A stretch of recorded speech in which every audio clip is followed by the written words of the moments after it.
Buenos días a todos. Como cada trimestre nos reunimos para presentar el reporte de inflación, este caso el correspondiente a fin del año, después de un año que ha sido sumamente complicado y penoso para el país, no solo en aspecto económico, sino también en aspecto de vidas humanas. Y comenzaremos con el sector externo. Frente al reporte de inflación que presentamos en septiembre, la caída esperada para el mundo es ligeramente menor. Estamos esperando 4,9% para la caída mundial, con Estados Unidos contrayéndose solo 3,4%. Si ustedes ven la reporte de inflación desde marzo y junio, hemos visto cómo el caso de Estados Unidos, su caída ha ido siendo cada vez menor, en gran medida debido al impulso monetario y el impulso fiscal, que esta vez sí pudieron ponerse de acuerdo, al menos al inicio de la pandemia, los republicanos y demócratas para impulsarlo. Y se está trabajando nuevamente en un impulso, ya se está dando al menos el de la ampliación del seguro de desempleo, y hay esperanzas que un paquete importante pueda darse ya una vez que entre Biden. En el caso del resto de los países, tenemos que el Reino Unido está cayendo 2 dígitos. Dentro de la eurozona, que se espera que caiga 8,9%, España también caería más de 2 dígitos, cerca de 12%, e Italia caería casi 10%. India también caería 2 dígitos. India es el país que más se nos parece en cuanto al resultado que tuvo el segundo trimestre. Nosotros caímos 30% el segundo trimestre, India casi 24%, y por razones parecidas. Los confinamientos que se dispusieron por los gobiernos de Perú y la India están entre los más estrictos del mundo. El caso peruano, a diferencia de nuestros vecinos, no se permitió comercio electrónico. La obra pública fuera de las ciudades también fue paralizada. No se permitió delivery, recojo y delivery de restaurantes que se permitía en otros países. Las aplicaciones de delivery mismas desaparecieron, eso ya lo hemos comentado en reportes de inflación anteriores. Y creo que comentamos también cómo nuestra norma se dio el 15 de marzo, la de España el 14 de marzo. En la nuestra se decía que podía abrir, en España se decía que tenía que cerrar, y la diferencia es enorme. Pongamos, en España siguieron abiertos los talleres para reparar automóviles, en Perú estuvieron cerrados, etcétera, etcétera, etcétera, ¿no? Fue un confinamiento de los más estrictos. En India también Modi, con 4 horas de anticipación, decretó un confinamiento igual, y tiene ahí la caída de 2 dígitos. A uno de los países que más crecía, en el caso de India, en el mundo. Dentro de América Latina, hemos corregido la proyección de crecimiento de Perú, o de caída de Perú, a 11,5 del 12,7 que tuvimos en septiembre y el 12,5 que tuvimos en junio. Y básicamente es por los indicadores que ya estamos viendo de una recuperación bastante más rápida que la esperada. El país que se nos va a aproximar en cuanto a caída es Argentina. Dentro de las economías más grandes, obviamente no estamos poniendo a Venezuela. México estaría también cayendo a un nivel no tan distinto, cerca de 9,7%. Y continuemos. Bueno, ahí es básicamente lo que ya he venido comentando. Pueden ver una cosa interesante. El caso chino sí se espera todavía un dinamismo bastante grande en la economía. No solo va a crecer este año unos pocos países que crecen, sino también se espera que ese dinamismo se mantenga el próximo año. El proceso que ya se ha iniciado de vacunación en los países desarrollados está haciendo que comience a haber un optimismo con respecto a un mayor gasto el próximo año, una recuperación incluso más rápida de la economía. Ya se considera que para abril más del 50% de la población de Estados Unidos y el Reino Unido va a estar vacunada, y en el caso de la Unión Europea antes de junio. En general, en los países desarrollados vamos a tener que más del 50% de la población debe estar vacunada en el primer semestre, y también e incluso en algunos países emergentes. Continuemos, por favor. La volatilidad que hubo en los mercados cuando se interiorizó la magnitud de este problema, el problema de COVID, que se dio particularmente en la segunda quincena de marzo y en abril, y que fue atenuado, mitigado en gran medida por la acción decidida del Banco Central norteamericano, un momento en que la gente vendía todo para refugiarse en el dólar y en los bonos del tesoro, ya se ha calmado felizmente y estamos retornando a una visión en que está traduciendo una mayor confianza en estabilidad de los mercados financieros internacionales, y que también significa realmente que haya una mayor disposición a tomar activos riesgosos, como son las inversiones en mercados emergentes. Los flujos de fondos a mercados emergentes han seguido, si bien algo más hacia, bastante más hacia que América Latina, y se están dando tanto en bonos como en acciones. Como pueden ver ahí, hubo la fuerte caída que comentábamos antes en marzo y abril, que todo el mundo trató de deshacerse de los activos riesgosos, y eso se ha ido atemperando, y más bien vemos en las últimas semanas un apetito nuevamente por riesgo impulsado por las políticas monetarias expansivas de los países desarrollados, la búsqueda de rendimiento de los fondos en países desarrollados y la mayor confianza en recuperación también del mundo en general. Continuamos, ¿no? En el caso peruano hubo la salida de capitales del mercado de bonos en moneda doméstica en los meses de marzo a abril, en concordancia con lo que observa el resto del mundo, y hemos tenido en los siguientes meses un ingreso incluso mayor que el que veíamos en nuestros pares. En noviembre y diciembre sí hemos visto una salida. Acá hay varios factores. Uno de ellos ha sido obviamente la incertidumbre política. He tenido oportunidad de reunirme con inversionistas virtualmente en momentos en que no había presidente, porque no se eligió a Rocío Silva Satisfecha el domingo, y realmente la percepción que se tenía era simplemente de una incertidumbre completa, mucho mayor de la que percibíamos nosotros, y mucho mayor de lo que se justificaba probablemente, pero lo cierto es que sí influyó en cuanto a percepción del mercado en algún momento. Entre otros factores, siempre el temor con respecto al impacto que puede tener la salida de recursos de las AFPs en los mercados de bonos, y los otros factores ya son un poco más idiosincráticos que no voy a tratarlos ahora. Pero aún así, los extranjeros mantienen 53% de los bonos en moneda doméstica. Y eso es bien importante. Quienes nos financian, quienes compran nuestros bonos en soles son básicamente fondos extranjeros. Y compran, en el caso peruano, porque creen estabilidad en los fundamentos macroeconómicos sólidos de la economía peruana. Si comienzan a tener temores con respecto a esta estabilidad del país, sencillamente dejan de comprarnos, no tenemos cómo financiar el déficit, y al querer salir de este mercado de bonos, incluso afectaría la estabilidad, presionando no solo las tasas de interés, sino también el tipo de cambio. Continuemos, por favor. Esta normalización que hemos visto en cuanto al mercado financiero, el mayor apetito de riesgo por mercados emergentes, se nota en el rendimiento de nuestros bonos. Nuestros bonos, que pagan 4.2% a fin del año pasado, hoy están pagando 3.50%.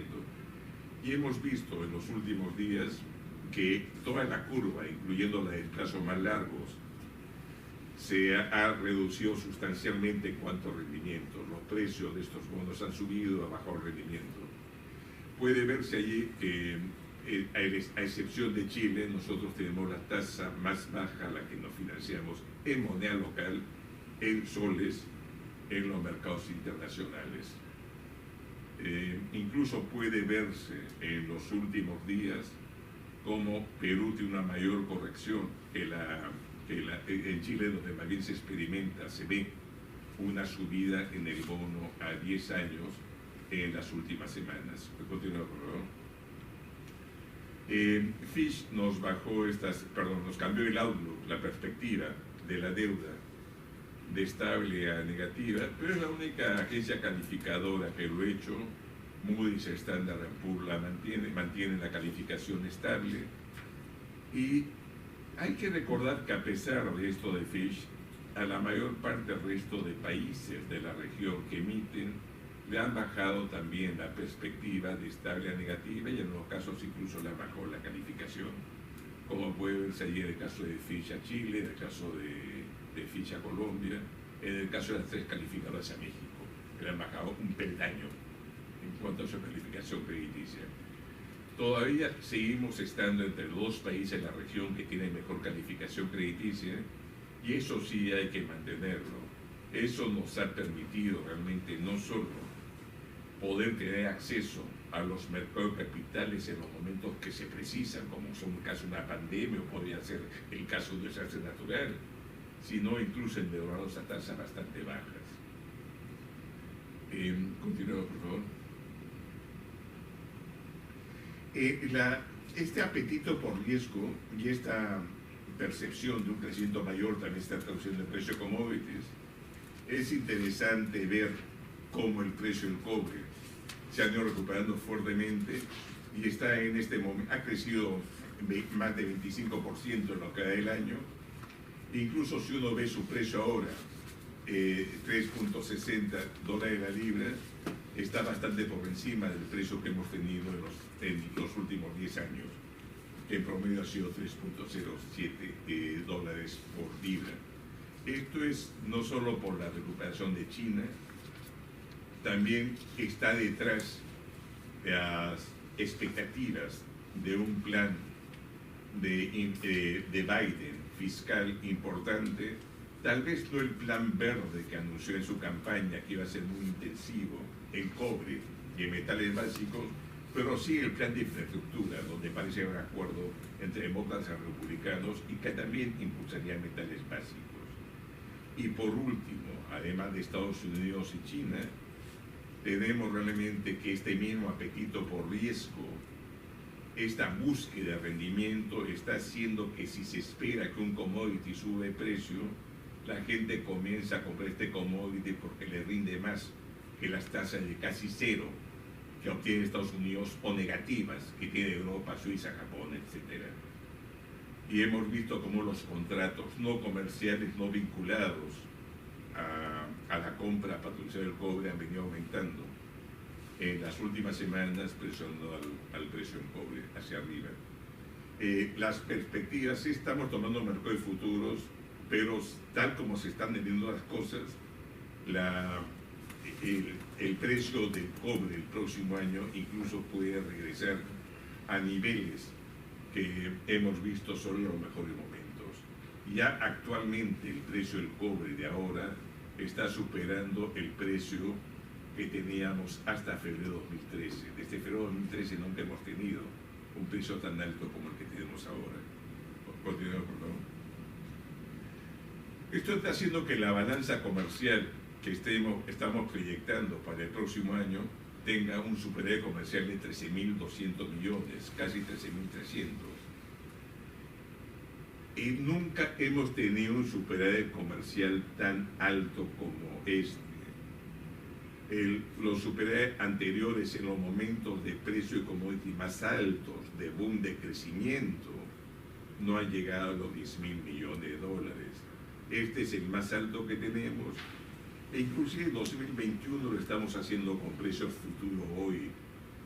Si estas expectativas que tienen muchos analistas, que la demanda de cobre y la recuperación económica continúen con más fuerza, inclusive el superávit puede ser bastante mayor de 2022. Con el impacto no solo en la actividad económica, regulación fiscal, etcétera, etcétera, ¿no? Continuemos. La cuenta corriente que estábamos suponiendo en el reporte anterior que iba a ser casi cero, ligeramente negativa, ahora esperamos que sea 0.7% de producto y sea también positiva el próximo año. Es decir, siempre por los factores normales estamos teniendo un ingreso mayor de dólares que salidas, ingresan dólares. y además tenemos que hay apetito por comprar activos de mercados emergentes. Todo indica que más bien vamos a tener una mayor oferta de dólares en principio. Y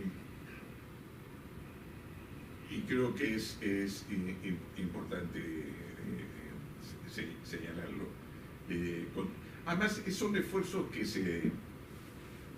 se refuerzan mutuamente cuando se percibe realmente que hay precisamente una mayor abundancia de dólares, un mayor superávit comercial, incluso se atraen más capitales, ¿no? Continuamos, por favor. Las reservas internacionales siguen siendo bastante altas. Este año en este momento, tenemos 76.600 millones de dólares. A esto hay que agregarle, si hubiera necesidad, que tenemos una línea de crédito flexible con el Fondo Monetario Internacional por los 6.000 millones de dólares.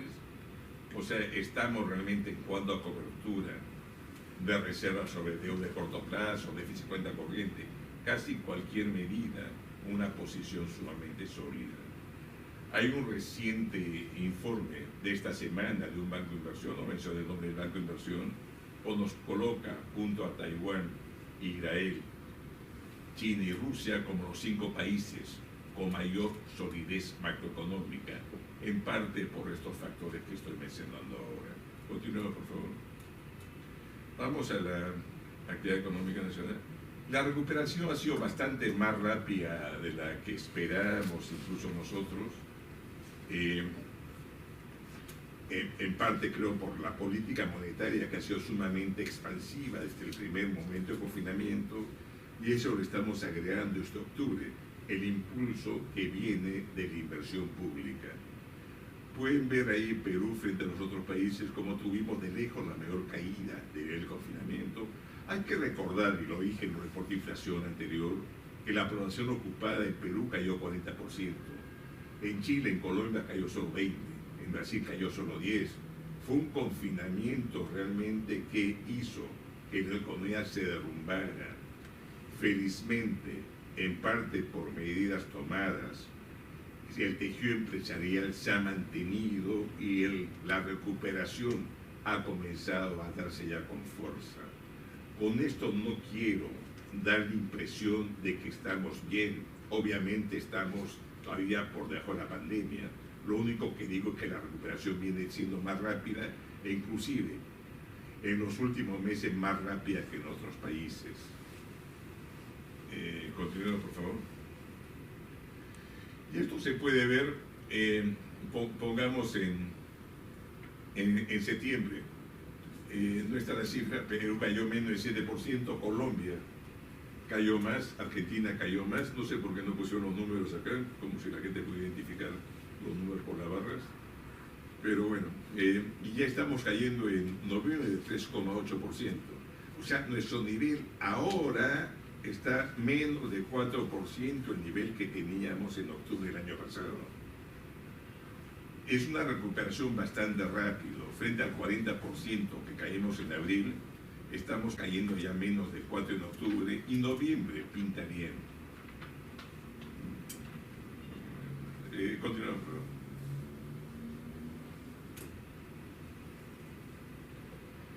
Y esto se puede ver allí.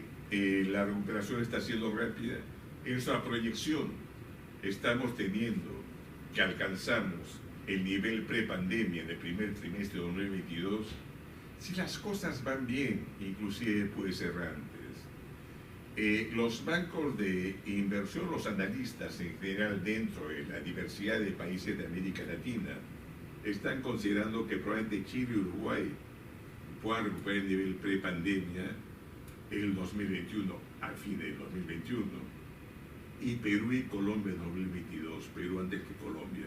Puede que Perú también, si se alinean los astros, pueda recuperarse en 2021.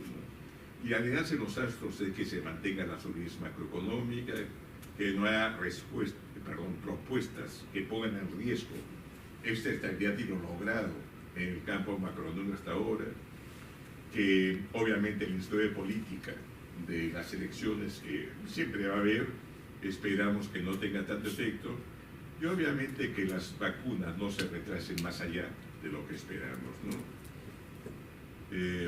Continuemos, por favor. Y los indicadores están allí. Electricidad, que caía 30% en abril, está ya casi a los niveles del año pasado, tanto en octubre como en noviembre. Y acá no está separado, si era manufactura está desde octubre ya encima de los niveles del año anterior.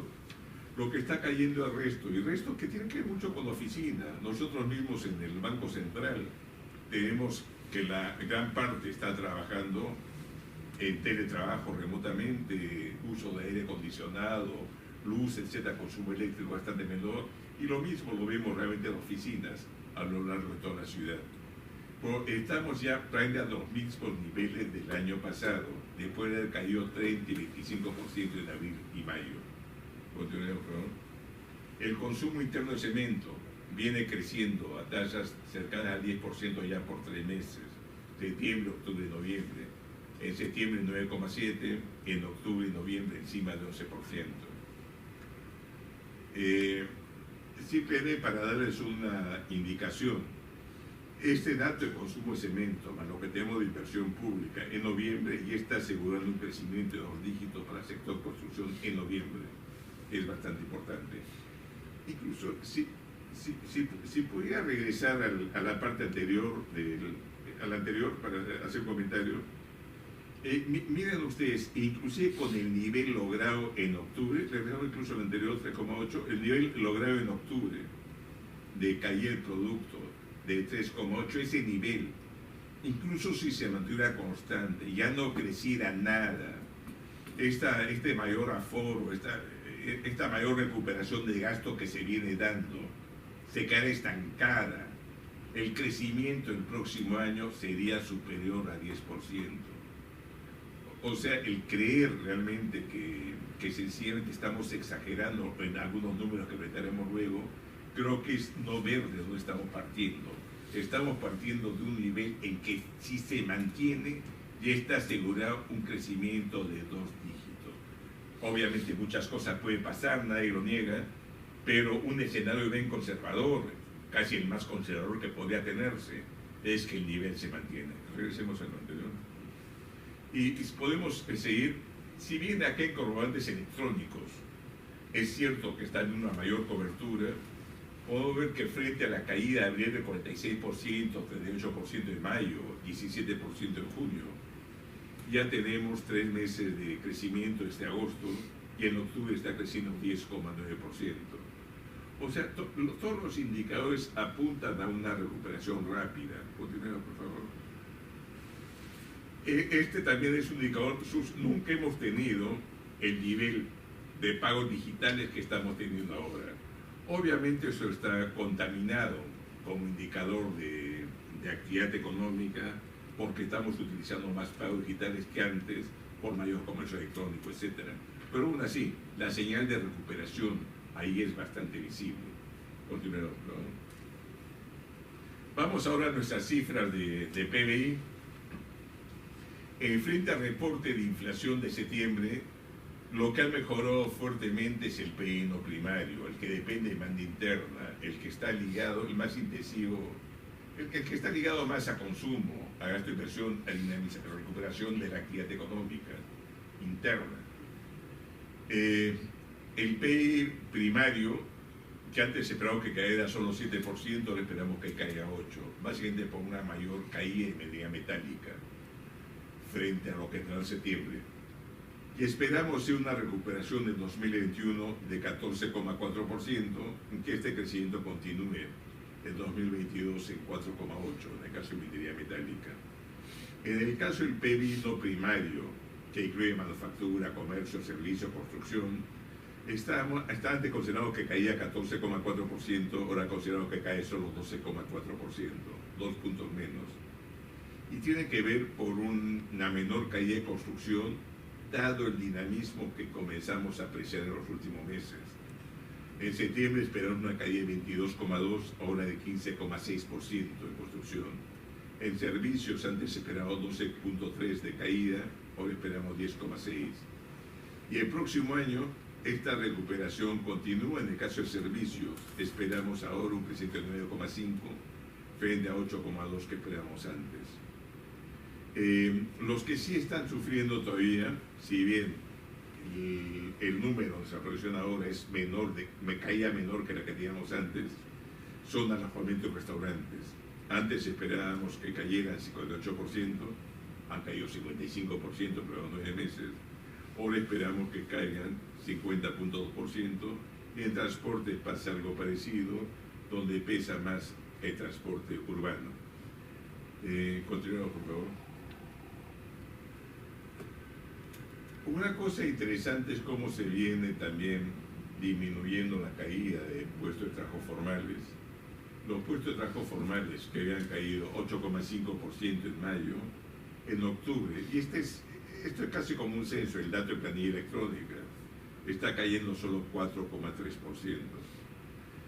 Es cierto que el sector público ha crecido ligeramente y la caída en el sector privado es mayor.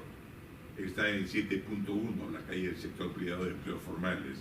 Pero vean ustedes, en mayo cayó 12,1, en junio cayó 11,2, en octubre está cayendo solo 7,1 y la recuperación sigue. Podemos pasar al siguiente gráfico, sí, ¿no? Una cosa interesante a ver es los diferentes sectores. Y acá tal vez algo que tenga que ver con algo que está en discusión. Donde más ha crecido el empleo es el sector agropecuario. En octubre, frente a octubre del año pasado, los puestos de trabajo formales del sector agropecuario han crecido 16,8%. Han aumentado 84,000 personas. Pero esto viene ocurriendo ya hace bastantes años. Tuvimos nosotros que entre 2011, en la década anterior, 2011 a 2019, el empleo formal año tras año en el agro está creciendo a tasas cercanas al 10%, 9 y pico. Y es un sector bastante importante. No voy a poner a discutir la ley agraria, acá ni me corresponde. Lo único sí que quiero decir, esto hemos discutido a veces con algunos economistas más conocidos del mundo. Asia creció realmente por manufactura, buscando mercados que podían absorber estas manufacturas intensidades de mano de obra. Ese camino parecía ya descartado para el Perú. Y miren ustedes, China tenía un sueldo hace 20 años que era una fracción del peruano. Era menos la tercera parte, casi la cuarta parte. Ahora los jornales de trabajadores industriales en China superan al de México, superan de Perú, superan a casi cualquier país de América Latina. Y es simplemente el crecimiento, la demanda de mano de obra la que hace subir los puestos, los sueldos. En Alemania, Australia, Francia, Estados Unidos, los sueldos no son mayores porque alguien lo ha decretado en el Congreso. Los sueldos son mayores porque ha habido productividad e inversión que ha generado mayor demanda de obra y mayores sueldos de la población. Este potencial del sector agropecuario creo que faltaba, crear una clase media agraria, propiedades más pequeñas, la sierra, la selva, etc. Era un mecanismo que nos hubiera permitido consolidar una clase media más amplia fuera de Lima, demandando servicios, demandando construcción, demandando mano de obra que a su vez hacía que los sueldos subieran. Un escenario que era muy probable es que en pocos años el sueldo promedio mensual hubiera superado 3.000 soles, 2 miembros de la familia trabajaran superar los 6.000, y eso ya es clase media que demanda servicios, demanda construcción, genera mano de obra, el sector consumo, el sector construcción, servicios, etcétera, ¿no? Pero bueno, creo que eso debe tenerse en cuenta. Pueden corregirse un montón de cosas, no me meteré en detalle, además no lo conozco tanto. Por lo cierto es que ha sido el sector que ha venido incorporando más empleo formal, casi 10% por año en la década anterior, y ahora cifras de octubre crece 16%. Si en el sector agropecuario estamos teniendo realmente que el empleo formal está cayendo todavía más de 10%, creo que tenía el número que siempre lo tenía, perdón. que he hecho 7 presentaciones en las últimas 2 semanas, siempre ponía el número, si era agropecuario, pero ahora no lo he puesto, no importa. Continuamos, por favor. Nuevos afiliados CFP, que también tiene que ver con lo agrario, pero nuevos afiliados CFP, en noviembre ha sido 9.552 personas. Pueden ver ahí ustedes que supera cualquiera de los números anteriores de este año. Es decir, están incorporados más que ante la pandemia. Y esto también tiene que ver mucho con este sector que comentaba antes. Pero es importante, se está notando acá una recuperación en algunos sectores de la economía, cosa que es importante. Continúa, por favor. El IGB, tanto el de ventas internas como el de importaciones, viene recuperándose fuertemente. El interno, que incluso fue positivo, casi cero en octubre, ha caído solo 1.7 en noviembre, está creciendo en importaciones 1.6 en noviembre. Esto no solo nos está señalando que la recuperación de ingresos fiscales va a ser más rápida y más fuerte de la que preveíamos antes, sino también es un indicador de ventas, es un indicador de actividad económica claramente, y la recuperación ustedes pueden verla allí claramente. El impuesto interno en mayo caía 44%, en abril caía 31%, y ahora ya estamos casi a los niveles de octubre del año pasado, pre-pandemia. Continuamos, por favor. Y la inversión pública que caía fuerte, y esto sí de repente lo recalco, en muchos de los países de la región que han tenido confinamiento, la obra pública, al menos fuera de las ciudades, continuó, la inversión pública continuó, acá se paralizó completamente. No solo con efectos retrasos posteriores, incluso cuando se abre porque hay que negociar los pagos que tenía que hacerse por este periodo de interrupción, etcétera, etcétera, sino llevó también a una contracción mayor de la economía que tenía que generarse. La inversión pública caía 75% en mayo, en junio prácticamente la misma cifra, y en octubre comienza a crecer 2,7% y en noviembre está creciendo 26,8%. Y estamos entrando a una inercia que nos hace prever que la inversión pública va a seguir creciendo en los próximos meses. O sea, ahora a la política monetaria expansiva le hemos agregado también el impulso fiscal, y eso nos hace prever en un escenario en que se mantenga la estabilidad macroeconómica, en que la regla de juego se mantenga, en que la recuperación sea bastante rápida. Continuemos, por favor. Las expectativas han mejorado sustancialmente. Esta es una encuesta hecha a fines del mes pasado y comienzo de este. Podemos ver realmente que las expectativas a 12 meses ya están en un tramo optimista fuertemente, y de 3 meses ya están ligeramente encima de 50, ya están en el terreno positivo. Y lo mismo realmente acerca del sector en que están los empresarios. En noviembre estamos en 70, que es más alto incluso que varios meses anteriores a la pandemia. Realmente uno tiene que ir casi a comienzos del gobierno de Kuczynski, en los primeros meses del gobierno de Kuczynski, para regresar a niveles semejantes casi de expectativa. El de 3 meses sí es un poco más moderado, porque está en terreno positivo, el CIME 50 está en terreno neutral, el 55 está en terreno positivo, y en el siguiente gráfico se ve con más claridad. Todos los indicadores se han mejorado fuertemente. Miren ustedes en julio cómo esperaban que estuviera la economía a 3 meses. Solo 34% decía mejor, ahora 52,8%, y así en general todos los sectores.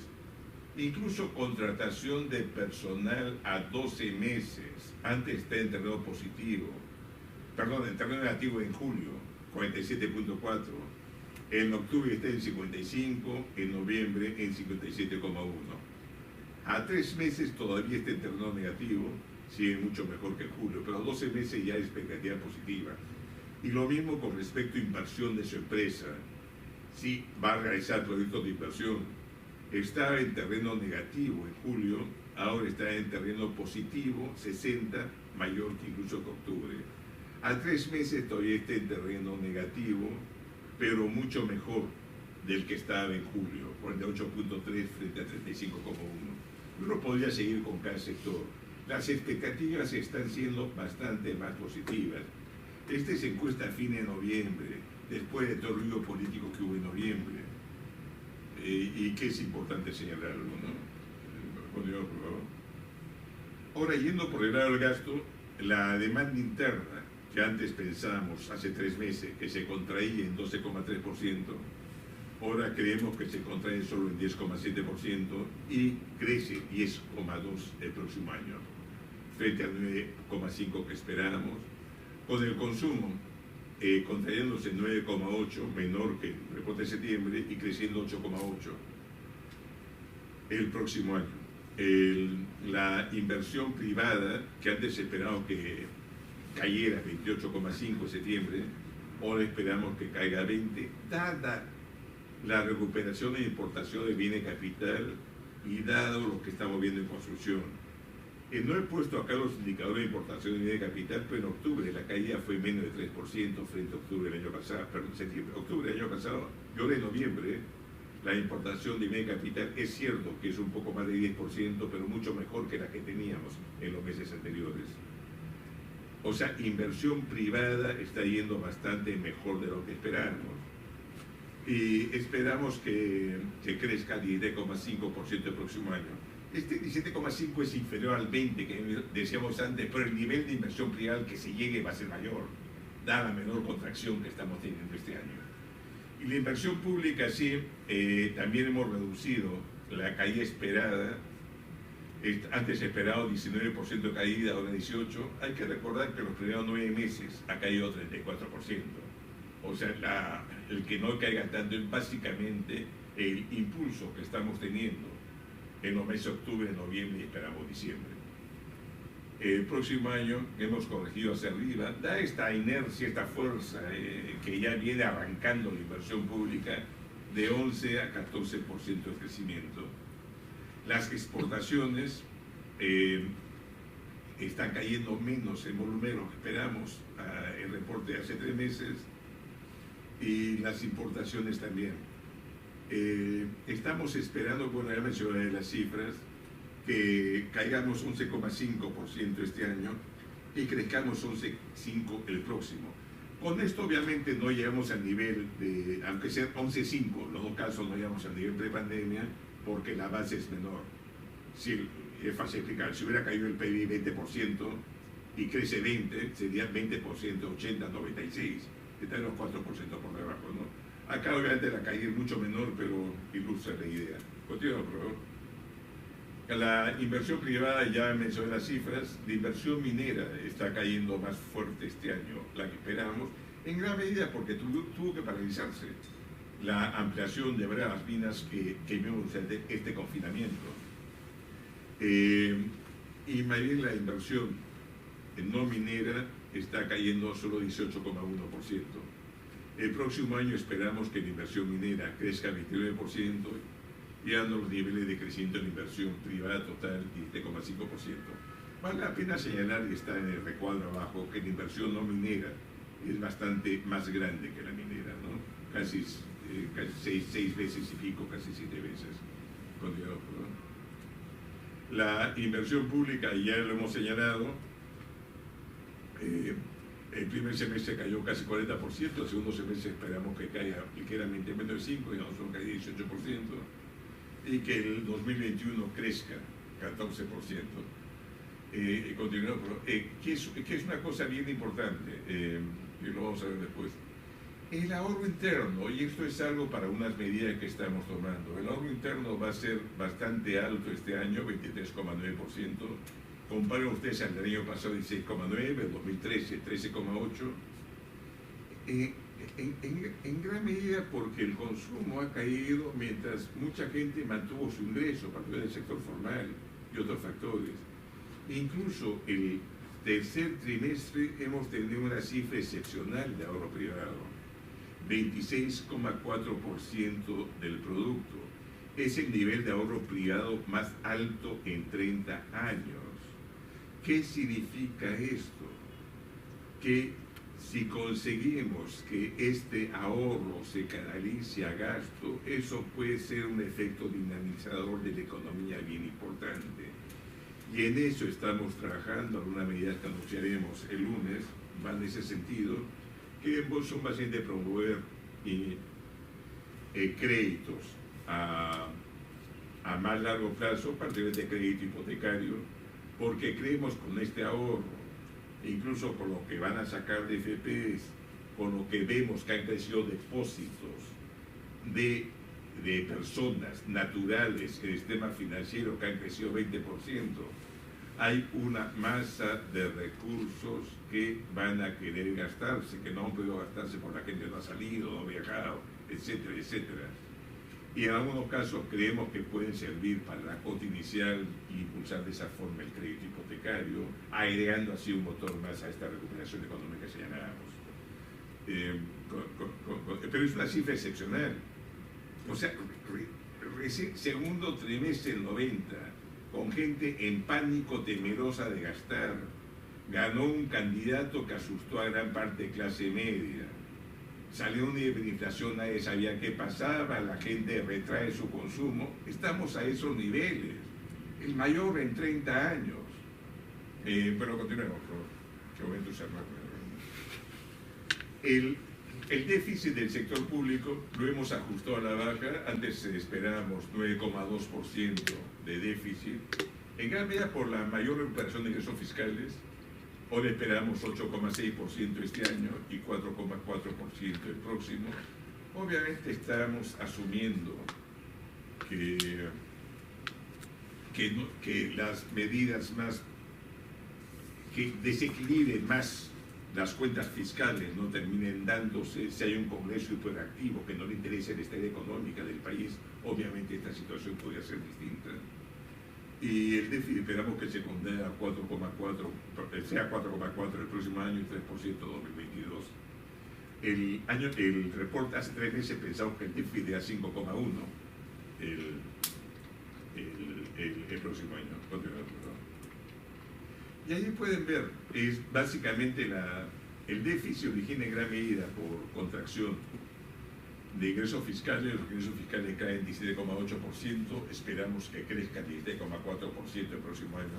Aún así, no recuperen el nivel prepandemia, por si es una recuperación importante. Los gastos corrientes del gobierno general, esperamos que este año creció 17,3%. Aquí están los bonos, gasto de COVID, etcétera. Esperamos que caiga 4,7%, precisamente por no haber estos gastos.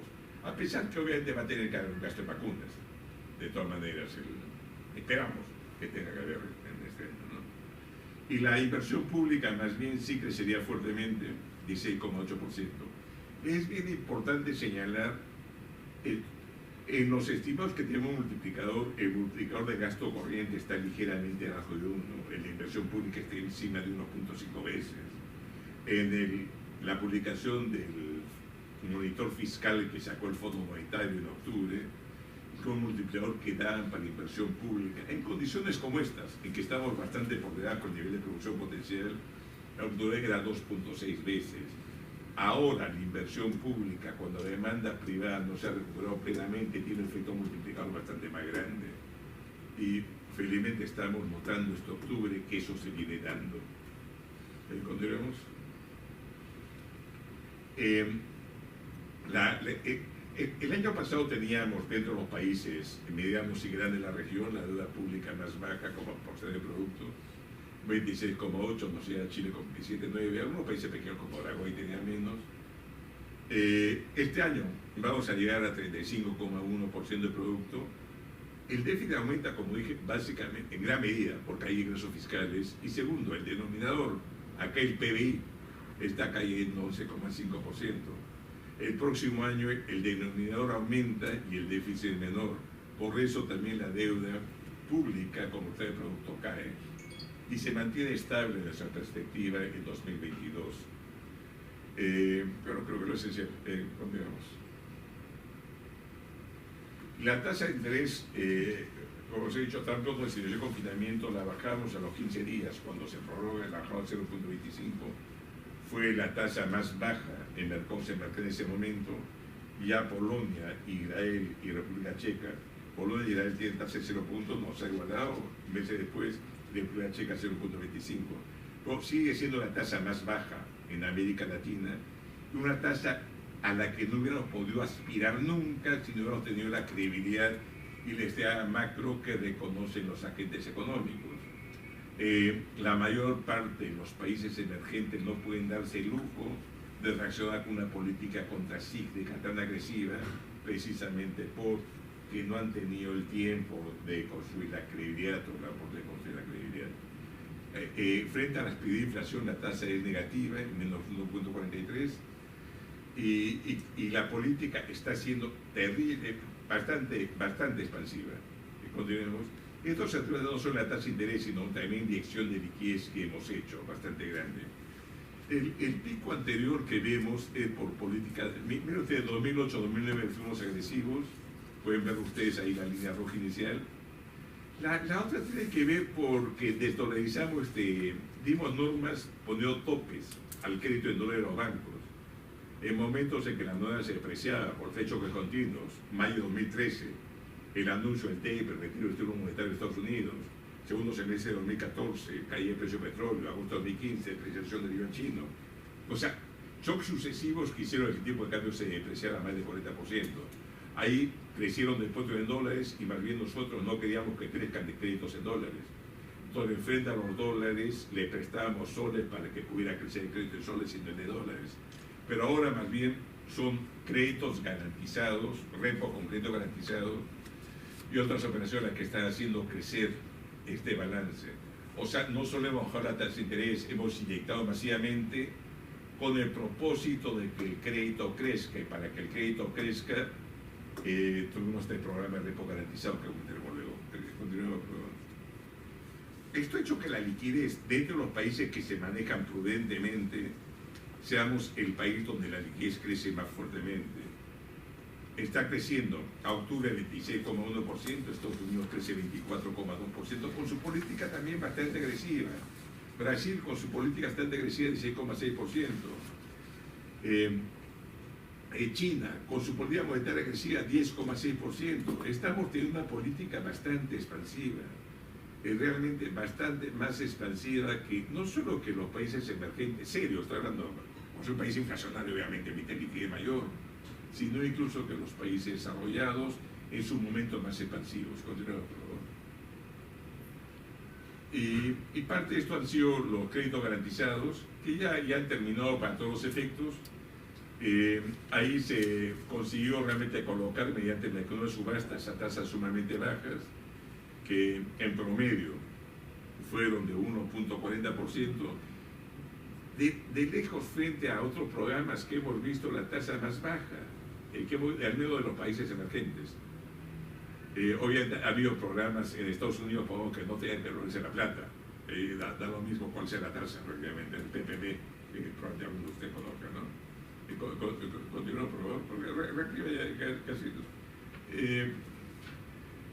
estuvo concentrado más que lo que tiene de ventas o crédito en empresas medianas y MIPES, continuemos, porque todavía lo hemos dicho varias veces, ¿no? Y los créditos han crecido en gran medida por este soporte. En momentos de recesión, en momentos que se percibe que las empresas no tienen ventas, las entidades financieras no quieren prestar, lo que hemos conseguido es que en momentos en que no quieran prestar, presten, y presten a tasas bastante bajas. Y el crédito para medianas empresas, pequeñas y micro, ha crecido a tasas excepcionales. En el caso de medianas empresas, ha crecido 47%. En el caso del corporativo, bien cae, en la gran empresa, crece 16,2% corporativo y gran empresa. En el caso de las pequeñas y micro, crece 37,7%, etc. En general, estamos teniendo que el crédito de empresas ha crecido bastante más que en otros países, que creo que es el gráfico siguiente que tengo, ¿no? No lo tengo. Bueno, perdón, ¿está más adelante? Bueno, continuemos. Si vemos los programas de garantía estatal, y lo ha tenido un montón de países, realmente el de Perú ha sido lo más exitoso. Miren ustedes, pongamos Italia, el programa anunciado es 33% de producto. Alemania 25% del producto. Pero ¿cuánto se acordó de Alemania? 1%, en Italia 5%. En Perú se colocó 7,5%, que es sumamente exitoso. España se aproxima, con España anunció un programa del 13,2% de producto. Yo garantías por 7%.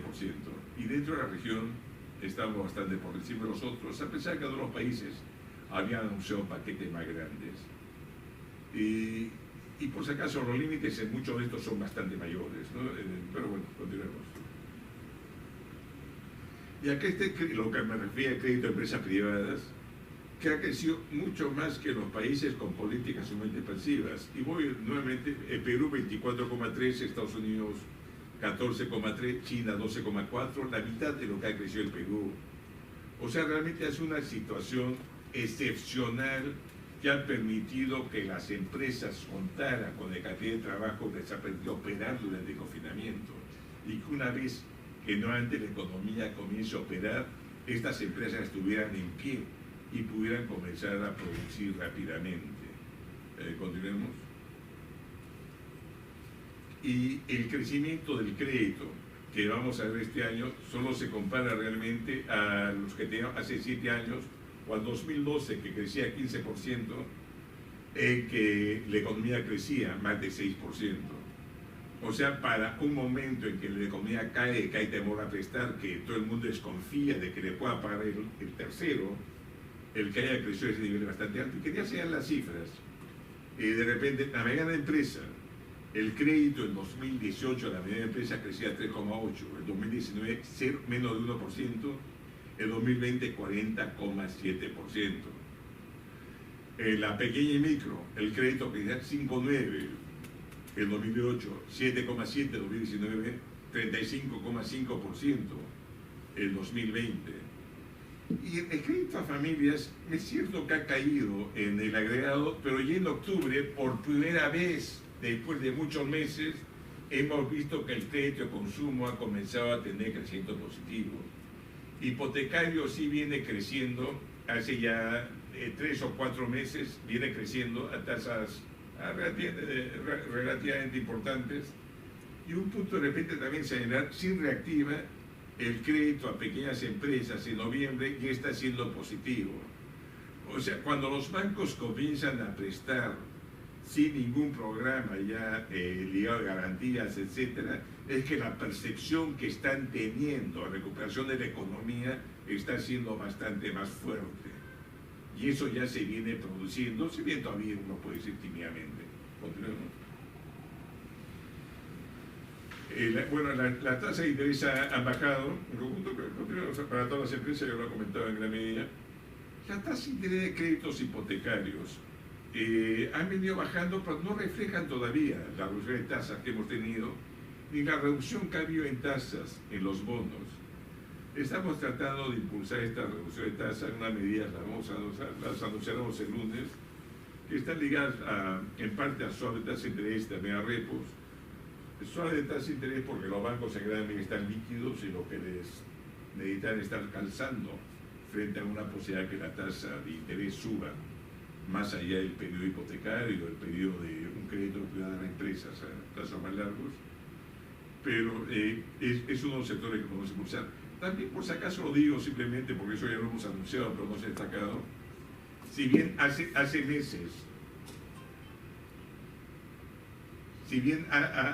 meses, anunciamos crédito de factoring, está perdido dentro de la posibilidad de repos que tenemos. Ahora lo que estamos haciendo es que hay repo de factoring a 1 y 2 meses a una fecha dada, con la idea de bajar. No creo que tenga tanto impulso, la idea es contribuir a que esta tasa baje algo más rápido.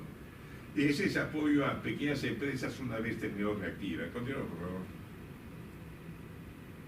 La dolarización de crédito viene bajando. Recuerden ustedes que fue casi 80% a comienzo del siglo. Este año esperamos que termine alrededor del 20%, que ahí es una reducción bastante importante. La inflación peruana ha sido la misma que Estados Unidos a lo largo de este siglo, ligeramente más alta. El año pasado nuestra inflación fue más baja que la de Estados Unidos. Es casi injustificable que Perú, a pesar de tener la inflación de lejos más baja en América Latina, siga teniendo créditos en dólares. Mientras países que ustedes pueden ver con inflación bastante más alta, bien manejados, como Colombia, México, Brasil, casi todos sus créditos son en moneda local. Bueno, pero es un proceso largo, no voy a tratarlo ahora. Continuemos, por favor. La inflación, por choque de oferta, básicamente alimentos, ha sido un poco más alta de la que esperábamos antes.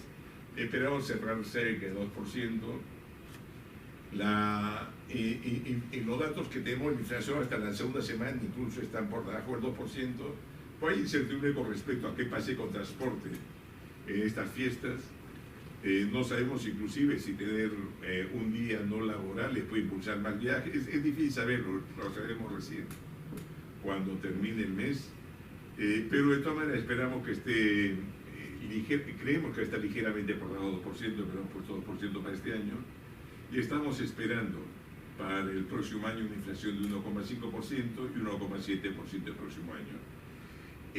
Como ustedes saben, el Perú en este siglo tiene la inflación más baja de América Latina junto a Panamá y El Salvador. Los tres países ligeramente encima de 2%. La diferencia es que Perú tiene moneda propia, Perú puede tener política monetaria contracíclica, Panamá y El Salvador usan el dólar como moneda. Inclusive la inflación de Perú es la mitad en este siglo que la que tiene Ecuador, que también usa el dólar como moneda. Continuamos, por favor. La proyección de inflación que tenemos, sí, puede haber choque de demanda interna. Acá alguna contingencia si hubiera un rebrote y no hubiera vacunas oportunamente. Algunos otros factores que puedan afectar la expectativa de consumidores. Parte puede ser algunas normas que nos imaginamos que pudieran salir del Congreso. No creo en principio que afecte mucho las elecciones de abril, pero siempre puede haber sorpresas en cualquier parte del mundo que pudiera afectar las expectativas. Y en el lado de demanda externa, creemos en general que el escenario va a ser más benigno. Ya como mencioné antes, en los países desarrollados entre abril y mayo más del 50% de la población debe estar vacunada y va a seguir habiendo políticas monetarias expansivas, va a haber un paquete fiscal en Estados Unidos importante, paquete fiscal que no hubo antes, de repente me permite hacer referencia a política monetaria y fiscal. La política monetaria por sí sola puede hacer que la recesión se disipe. Es lo que pasó en Estados Unidos. En Estados Unidos la política fiscal no funcionó, fue el paquete inicial de Obama en el momento peor de la crisis, a comienzos de 2009, el Congreso, el Senado, no le permitió hacer ningún impulso fiscal. En la zona europea, la desconfianza de Alemania con respecto a algunos países del Mediterráneo hizo realmente que Europa no hubiera política fiscal expansiva. Es más, Alemania, hasta antes de la pandemia, estuvo teniendo superávit fiscales bastante grandes. Ha sido la política monetaria la que ha llevado a la recuperación de la actividad económica. Ahora, felizmente, Estados Unidos, todos apuestan, a pesar que el Senado pueda seguir en control republicano, Biden, que ha tenido décadas como senador, Biden, que es un tipo conciliador, se espera que logre, tal vez no el paquete que quería, pero sí un paquete de infraestructura importante que podría dinamizar bastante la economía, ayudar a la demanda de bienes básicos, como comentaba, etcétera, etcétera, ¿no? Ahí los escenarios son positivos. Y bueno, choques financieros externos también podría haber, pero un punto importante es que más bien se está esperando que el apetito por activos emergentes siga, pero obviamente riesgos hay, ¿no? Y con eso me quedo para su pregunta. Disculpe que haya extendido tal vez demasiado.